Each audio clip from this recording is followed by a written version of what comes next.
हम बाबा साहब को जानते हैं, he was a great economist, he was the chairman of doctor committee, he was the first law minister of this country. But मुझे लगता है कि जो एक अनछुआ पहलू है, मेरे पास बहुत कंटेंट है बोलने के लिए, लेकिन I will short it out. वो एक लॉयर भी थे और उन्होंने अपने जीवन में क्या एडवोकेसी की और किन परिस्थितियों में की, उसके बारे में मुझे लगता है कि बहुत लोगों को नहीं पता।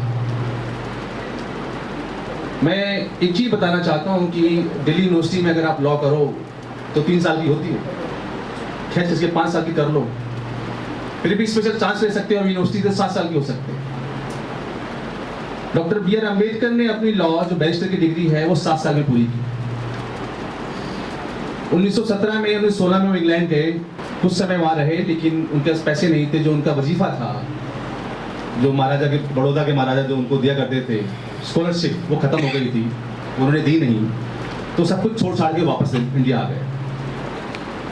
फाइनली यहाँ आने के बाद वो उन्होंने ट्यूशन्स पढ़ाई हैं, उन्होंने कई जगह पर इंस्टीट्यूट में, कॉलेज में पढ़ाया। उसके बाद वो फिर वापस गए और 1923 को मार्च में उनका पूरा लॉ पूरा हुआ। और जब उन्होंने कहा कि मुझे वापस आना है, तो उनके पास इतने पैसे नहीं थे कि वापस आ सके। तो उनको किताबों से बड़ी मोहब्बत थी, उनके बहुत सारी किताबें थी, सब छोड़ करके आए थे वहाँ। तो उन्होंने 3rd क्लास का टिकट लिया था और प्लेन से नहीं, उसमें पानी के जहाज चला करते थे, तो उनको डायरेक्ट इंडिया का वो नहीं मिला था, तो वो सीधा फिर कोलंबो गए, श्रीलंका। और आपको जानकर के बड़ा अचंभा होगा, जैसे ब्रिटिश टाइम में जो होता था ना कि dogs and blacks are not allowed, उसी तरीके से शिप्स के अंदर भी होता था। तो डॉक्टर अम्बेडकर 1 महीना जो ट्रेवल किए, वो सूअरों के साथ, पिग और ब्लैक्स और दूसरे घोड़े जानवर जो है उनके साथ आए थे वो। और कोलंबो उतरने के बाद वो फिर वो वापस उन्हें को शिप लिया, इंडिया आए, साउथ इंडिया, चेन्नई से ट्रेन से फिर वो दादर उतरे। दादर पहुंच करके जो है उन्होंने वापस प्रैक्टिस की बात शुरू की। उनके इतने ही पैसे नहीं थे। अभी तो बार काउंसिल ऑफ दिल्ली में अगर आप जाओ एनरोलमेंट कराएं तो 15-16 हज़ार रुपये लेते हैं शायद, उसमें पता नहीं कितने लेते थे।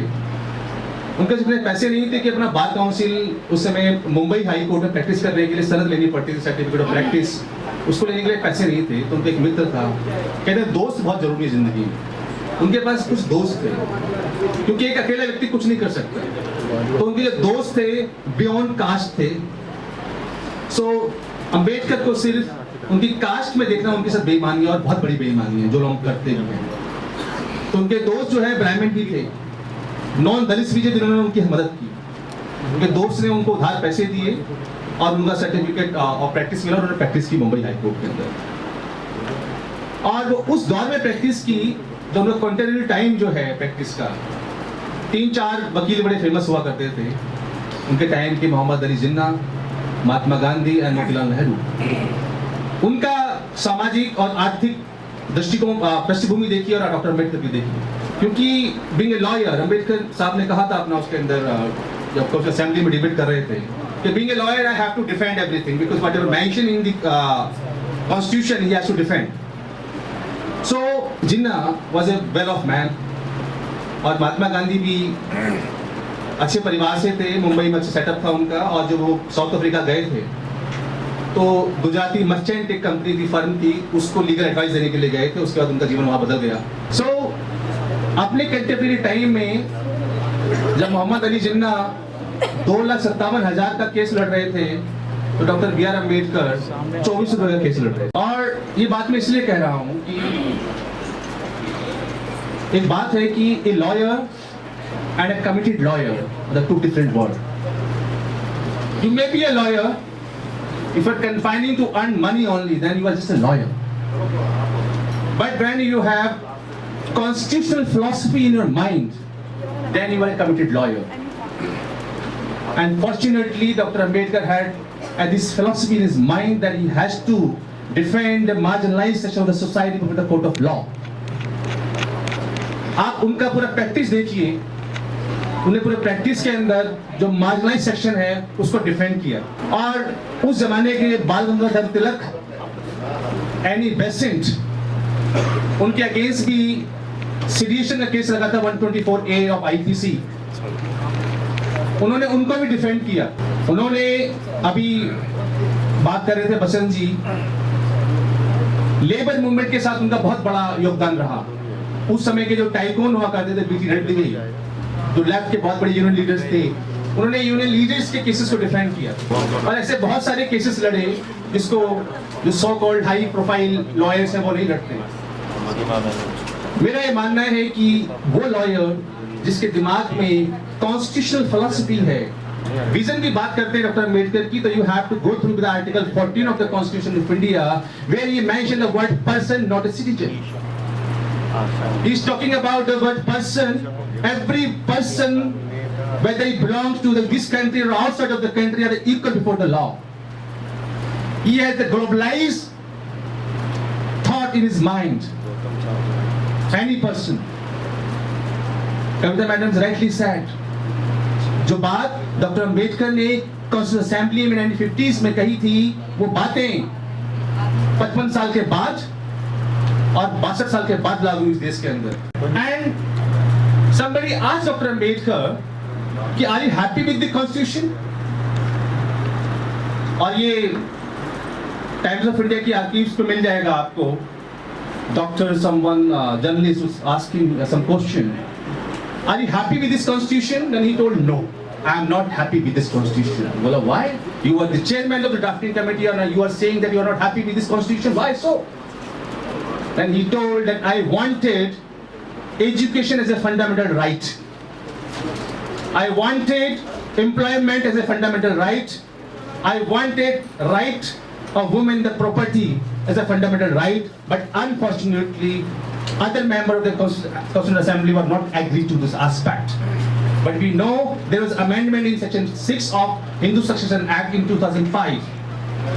तो उनका विजन देखिए कितना साइंटिफिक, कितना प्रोग्रेसिव था कि बाद में वो 2005 में ये आया और right to education article 21A constitution के अंदर आया। So we need to understand doctor Ambedkar in different manner. और मुझे याद है कि जब मैं पढ़ रहा था, डॉक्टर अंबेडकर को 3 बार जजेस की ऑफर आई थी।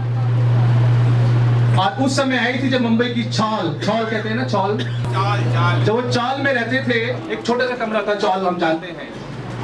और तो उनको ऑफर है कि हम आपको डिस्ट्रिक्ट जज बनाएंगे and with in 3 years we will elevate you as a high court judge.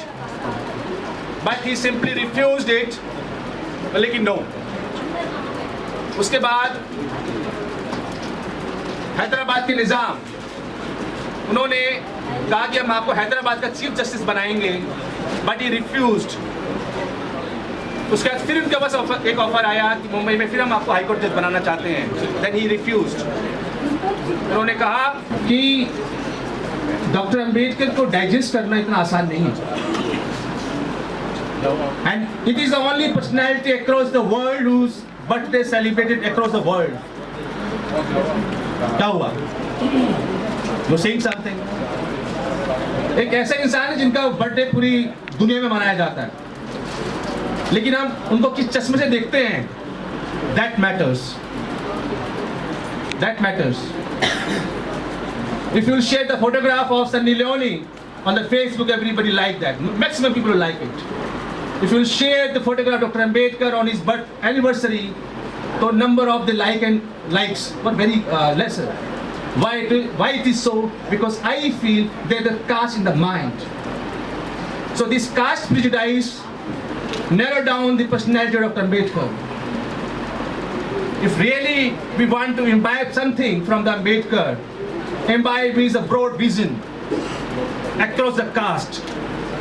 That will be the real remembrance of Dr. Ambedkar. Otherwise, it is just formality, nothing else. And thank you so much. अगर आपने अभी तक हमारा channel subscribe नहीं किया है तो subscribe करें और घंटी का बटन बिल्कुल भी दबाना ना भूलें, ताकि सभी लेटेस्ट खबरें पहुंच सकें आप पे सबसे पहले।